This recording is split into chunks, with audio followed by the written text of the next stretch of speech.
c'est psychologiquement vraiment difficile pour les Russes de tuer les Ukrainiens parce qu'on est le même. Quelqu'un qui vient d'une autre culture, apparemment, c'est plus facile. C'est ça ce que... Au Daghestan, en Ingouchi, Tchétchénie, etc. Est-ce que la perspective il y a des perspectives de révolte comme l'a été la révolte tchétchène dans les années 90? Bonjour à toutes et à tous. Je m'appelle Shamil Albakov, je suis consul honoraire de la République tchétchène d'Ichkérie en France. Je suis aussi vice-président du comité de peuples du Caucase du Nord qui a été créé en novembre 2023 à Bruxelles, au Parlement européen, avec la participation de plusieurs membres du Parlement européen, membres du Parlement ukrainien et des représentants de différents peuples du Caucase du Nord, les Tchétchènes, les Ingouches, les Daguestanais, les Circassiens, venus de plusieurs pays d'Europe, de la Turquie, de la Jordanie, Israël et des États-Unis. Aujourd'hui, j'aimerais faire une vidéo pour répondre à M. Kara-Murza. Il a été auditionné par le Sénat. Plusieurs sénateurs lui ont posé des questions concernant le régime de Poutine, concernant la guerre en Ukraine. Et parmi les questions, il y a une du sénateur Maluret qui concerne la Tchétchénie, les ressortissants de Tchétchènes, les ressortissants des autres républiques du Caucase du Nord. Donc il a vraiment cité plusieurs républiques, Daghestan, Tchétchénie, Ingouchi. La question du sénateur Maluret portait plus sur l'aspect d'une éventuelle révolte dans ces républiques parce qu'ils subissent une mobilisation forte. Donc beaucoup de personnes dans ces républiques, relativement beaucoup de personnes dans ces républiques sont envoyées à la guerre. Et par conséquent, la majorité des morts qui reviennent dans des cercueils en plomb retournent au Daghestan, en Ingouchi, Tchétchénie, etc. Quelle est la situation aujourd'hui dans ces républiques? Est-ce que la perspective d'une révolte à l'occasion justement du fait que l'armée soit occupée en Ukraine, est-ce qu'il y a des perspectives de révolte comme l'a été la révolte tchétchène dans les années 90?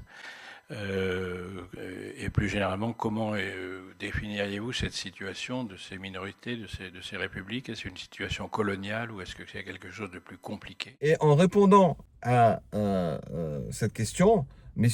Kara-Murza a sorti un argument qui nous a vraiment révoltés. Et je me permets de lui répondre dans cette vidéo et j'espère que M. Kara-Murza va changer sa position et j'espère que les sénateurs qui ont écouté ces réponses prendront en compte mes explications complémentaires.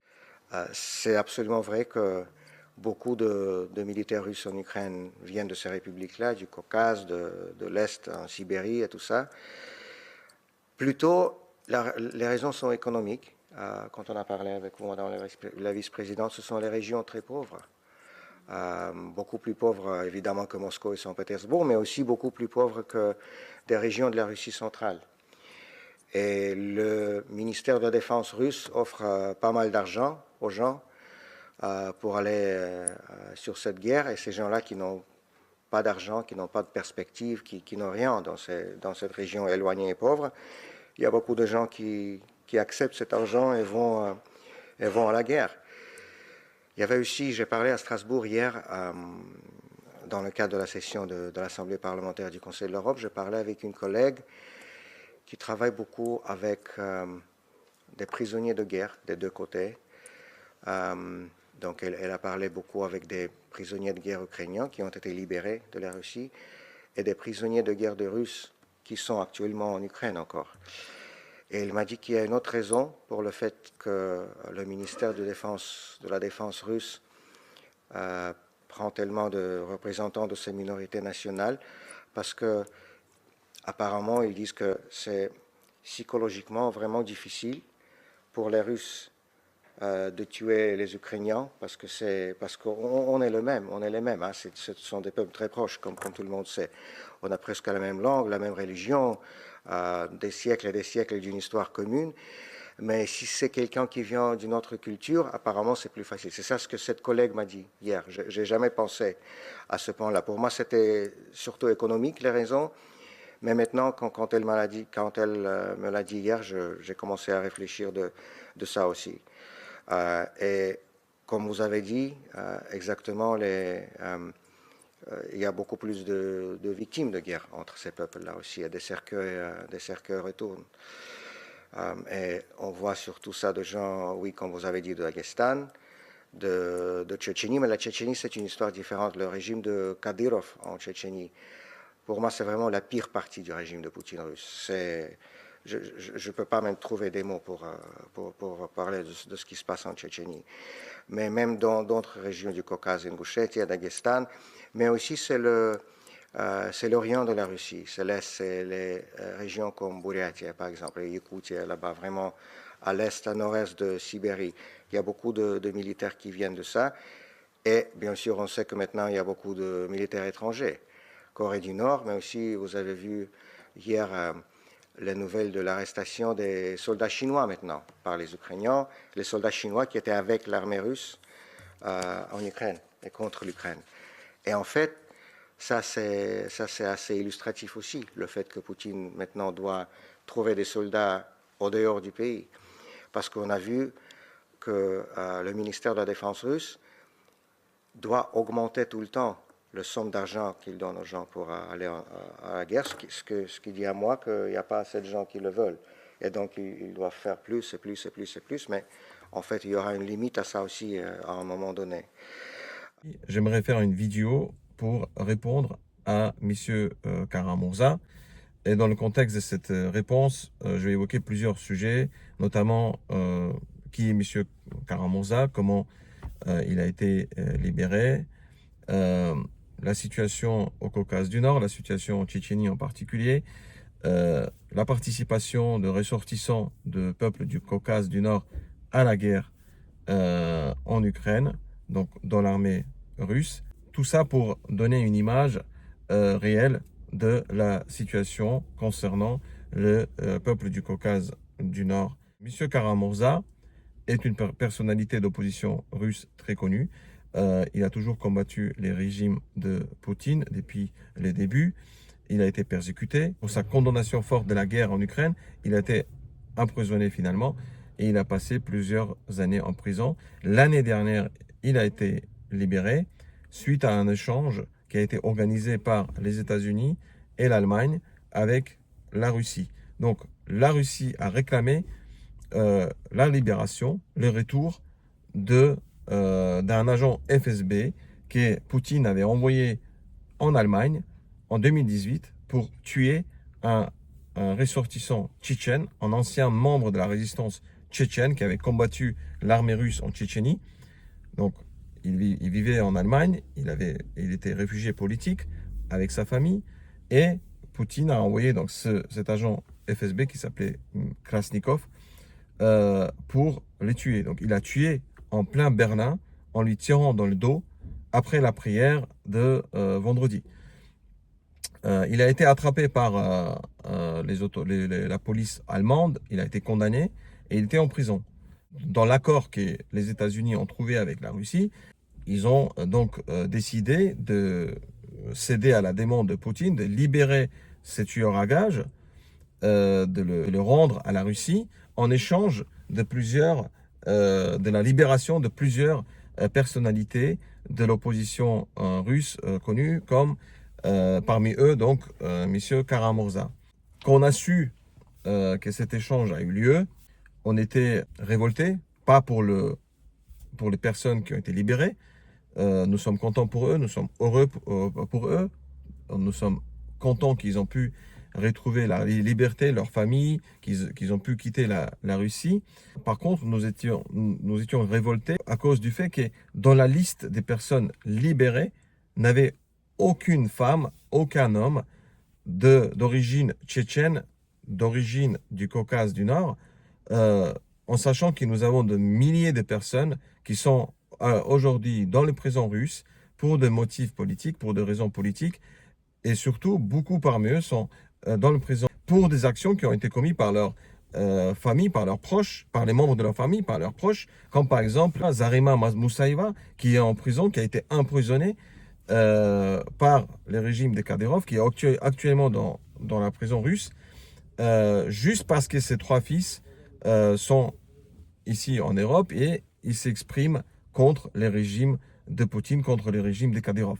Donc, malheureusement, aucune femme, aucun homme de nos prisonniers, de prisonniers d'origine tchétchène, de ressortissants du Caucase du Nord, n'ont pas été réclamés ni par les États-Unis, ni par l'Allemagne, en échange d'un tueur à gages qui a tué justement un résistant tchétchène ici en Allemagne.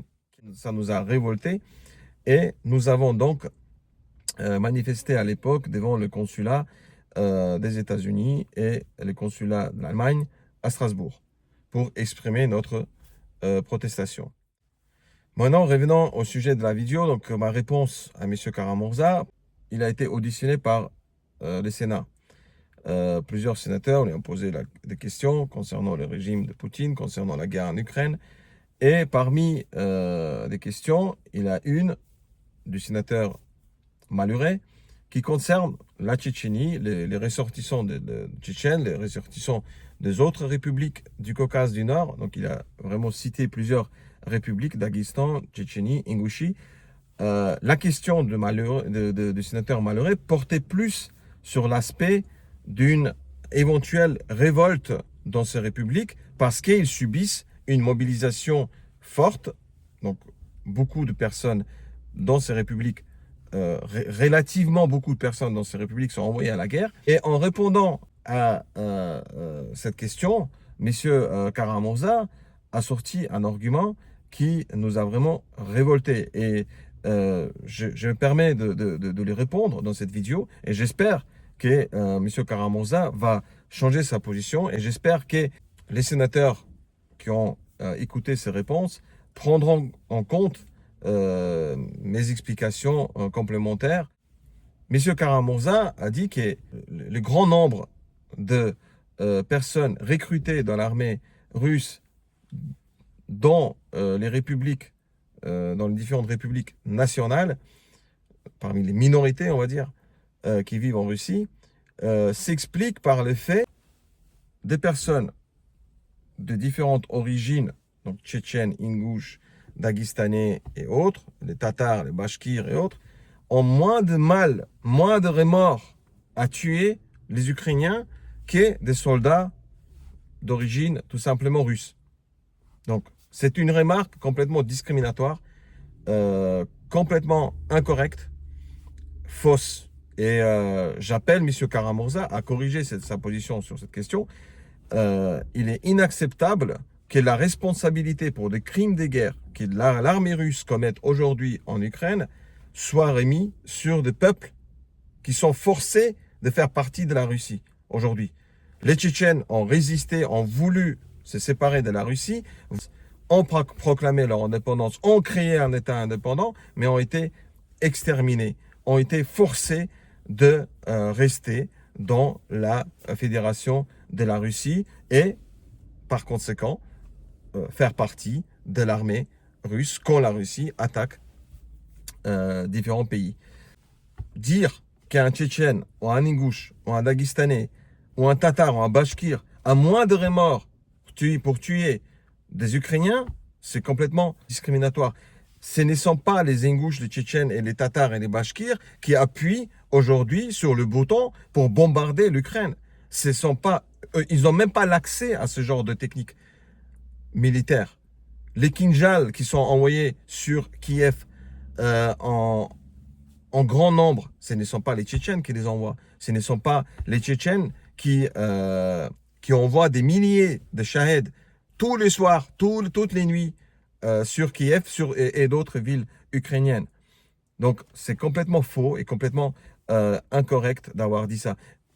Concernant la responsabilité, il s'agit de sanctions ou qu'il s'agit maintenant de parler de nombre des différents composants de l'armée russe, la responsabilité de cette guerre est sur le peuple russe. Et on peut toujours dire qu'il y a des gens qui ne sont pas d'accord. On peut, bien sûr, on n'a pas le droit de généraliser. Par contre, quand Hitler a envahi plusieurs pays d'Europe, quand Hitler a exterminé les Juifs, quand Hitler a attaqué l'Union soviétique, la responsabilité était sur le peuple allemand. les peuples allemands ont dû subir les conséquences de ce qu'a fait Hitler. Parce qu'ils n'ont pas fait les nécessaires, ils n'ont pas agi, ils n'ont pas fait les travaux nécessaires pour éviter que Hitler vienne au pouvoir. Qu'on ne va pas accuser chacune et chacun, mais les peuples en général ont dû agir en amont pour éviter que ce genre de dictateurs viennent au pouvoir. Et la Russie avait toutes les possibilités. Les peuples russes avaient tout le temps, toutes les possibilités pour éviter que Poutine vienne au pouvoir. Des personnes comme M. Karamurza, eux, ils ont fait leur devoir, ils ont fait le maximum. On ne dit pas, il a toujours résisté, M. Karamurza, à la dictature. Par contre, le peuple russe, en son grand, énorme nombre, n'a pas fait le nécessaire. Quand la guerre en Tchétchénie a commencé, ils ont accepté que les Tchétchènes soient tués. Il n'y a pas eu de refus et de condamnation en masse. Ils ont accepté le fait que la Tchétchénie soit tenue en fédération de la Russie par force. Quand la Russie a envahi la Géorgie, ils n'ont pas agi non plus. Quand la Russie a envahi la Crimée, ils n'ont pas agi. Dans toutes ces étapes, et ils avaient la possibilité de se révolter, d'arrêter Poutine, là, quand il avait encore moins de force, quand le système de dictature était moins en place qu'aujourd'hui. Donc, il ne faut pas remettre la responsabilité des crimes de guerre qui sont commis aujourd'hui en Ukraine et qui ont été commis en Tchétchénie, en Géorgie, en Syrie, lors de la première invasion de l'Ukraine en 2014, lors de la deuxième invasion de l'Ukraine en 2022, sur les minorités. Nos compatriotes qui vivent aujourd'hui au pays, qui vivent aujourd'hui au Caucase du Nord, ils n'ont pas de la haine envers les Ukrainiens. Les Russes, ils ont la haine contre les Ukrainiens. Les Ingouches, les Tchétchènes, les Daguestanais, ils n'ont pas de haine contre les Ukrainiens. Parce qu'avec les Ukrainiens, on a une notion de solidarité. On a toujours résisté au régime de dictature que la Russie nous impose. Depuis l'Union soviétique, Staline a tué des millions d'Ukrainiens par la famine. Staline a aussi déporté des milliers de personnes du Caucase du Nord, les Tchétchènes, les Ingouches, les Karachay, les Balkars et tous les autres. Il y avait une solidarité entre nous et les Ukrainiens. Au Caucase du Nord, on a accueilli des milliers de personnes qui fuyaient la famine en Ukraine parce qu'on avait plus de moyens. Il n'y a pas de souci, il n'y a pas de haine envers les Ukrainiens dans la mentalité des différentes minorités, comme M. Karamurza le suggère. La haine, elle est chez les Russes. Et elle est alimentée par la propagande, elle est alimentée par la dictature. Et ce sont les Russes qui détestent les Ukrainiens. Pourquoi? Parce que les Ukrainiens, ce sont leurs semblables qui ont osé de se battre pour la liberté.